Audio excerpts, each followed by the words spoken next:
Hello बच्चों, welcome back to your channel AK biology.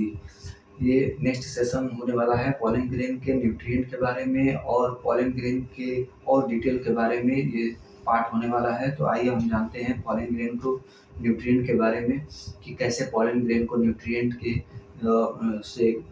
के रूप में कैसे गेन किया जाता है। तो समझते हैं।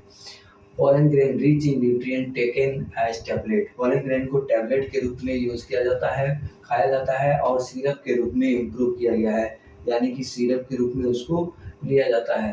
हेल्थ इट्स यानी कि हेल्थ को बढ़ाने के लिए इट्स कंजम्पशन इसको लेने के लिए has been claim to enhance the यानी कि यह बढ़ा देता है। क्या बढ़ा देता है?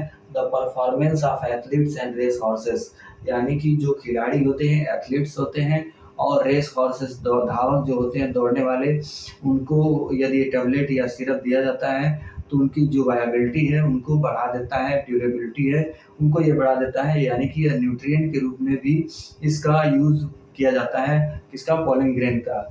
आगे हम बढ़ते हैं। The period for which pollen grain the ability to germinate, यानी कि जो पॉलन ग्रेन की जो एबिलिटी होती है जर्मिनेट होने की, यानी कि जब टूट करके प्लांट से अलग होता है और जर्मिनेट होने के बीच की जो समय है उनको हम कहते हैं पॉलन वायबिलिटी। यानी कि जर्मिनेट होने से पहले तक का जो समय होता है उसको हम क्या बोलते हैं बेटा? Pollen viability. It is highly variable. ये हर एक प्लांट में अलग अलग होता है। किसी प्लांट में कुछ मिनट के लिए होता है, कुछ घंटे के लिए होता है और किसी किसी प्लांट में कई सालों के लिए पॉलन वायबिलिटी होता है। उनकी जो लाइफ स्पैन है, यानी कि पॉलन ग्रेन की जो लाइफ स्पैन है उसी को हम क्या बोलते हैं? Pollen viability. यानी कि जर्मिनेट होने से पहले तक, यानी कि खराब होने से पहले तक का जो समय है उसी को हम पॉलन वायबिलिटी बोलते हैं। तो ये हाईली वेरिएबल है। Extent depend upon the environmental, यह इन्वायरमेंटल फैक्टर पर भी डिपेंड करता है, जैसे कि टेम्परेचर पर डिपेंड करेगा, ह्यूमिडिटी कैसी है। जैसे मान लीजिए कुछ अनाज है जैसे कि चावल है, व्हीट है, rice, wheat etcetera. Pollen viability extent depend upon the environmental factor. Pollen जो वायबिलिटी है, पॉलन का जो लाइफ स्पैन है वो अलग अलग फैक्टर पे डिपेंड करता है, जैसे कि टेम्परेचर और ह्यूमिडिटी के ऊपर डिपेंड करता है। राइस और व्हीट में पॉलन ग्रेन्स की जो वायबिलिटी है। इन सीरियल्स लाइक, यानी कि जो अनाज है, चावल है यानी कि राइस और व्हीट यानी कि गेहूँ और एक्सेट्रा, पॉलन वायबिलिटी जो होती है वो मिनिमम बहुत कम होती है, यानी कि लगभग 30 मिनट होती है पॉलन वायबिलिटी। उसके बाद वो खराब हो जाता है, यानी कि वो जर्मिनेट होने लगता है या तो खराब हो जाएगा, यानी कि 30 मिनट्स का होता है।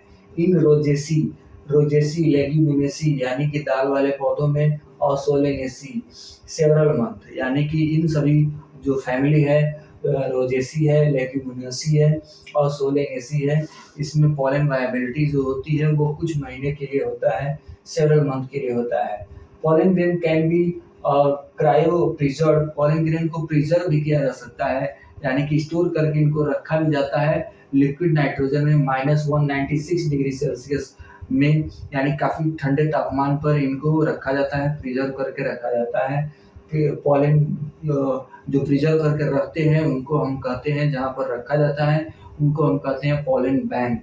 यानी पॉलन बैंक में -196 डिग्री सेल्सियस पर पॉलन ग्रेन्स को स्टोर करके रखा जाता है। जो स्टडी है प्लांट पॉलन ग्रेन की जो स्टडी है, the study of pollen grain is called palynology. यानी पॉलन ग्रेन की जो स्टडी है वो क्या कहलाती है? पैलिनोलॉजी कहलाती है। और ये जो टर्म है पैलिनोलॉजी की, यह दिया गया था किसके द्वारा? ह्यूड एंड विलियम्स के द्वारा दिया गया था। जी हाँ, दो साइंटिस्ट हैं, ह्यूड और विलियम्स के द्वारा दिया गया था। पैलिनोलॉजी क्या होती है? यानी कि study of the pollen grain. सबसे स्मॉलेस्ट जो पॉलन ग्रेन होता है, सबसे छोटा पॉलन ग्रेन वो है मायोसोटिस, यानी कि 2.5 to 3.5 माइक्रोन। और सबसे बड़ा जो पॉलन ग्रेन है वो मिराबिलिस जलापा है, वो 250 माइक्रोन का होता है।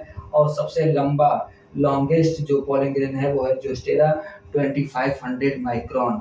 वीडियो में बस इतना ही। यदि वीडियो अच्छा लगे तो जरूर से इसको सब्सक्राइब कीजिए और नीचे कमेंट में बताइए, और इसको लाइक कीजिए। नीचे कमेंट में बताइए वीडियो आपको कैसा लगा। वीडियो में बस इतना ही। Thank you.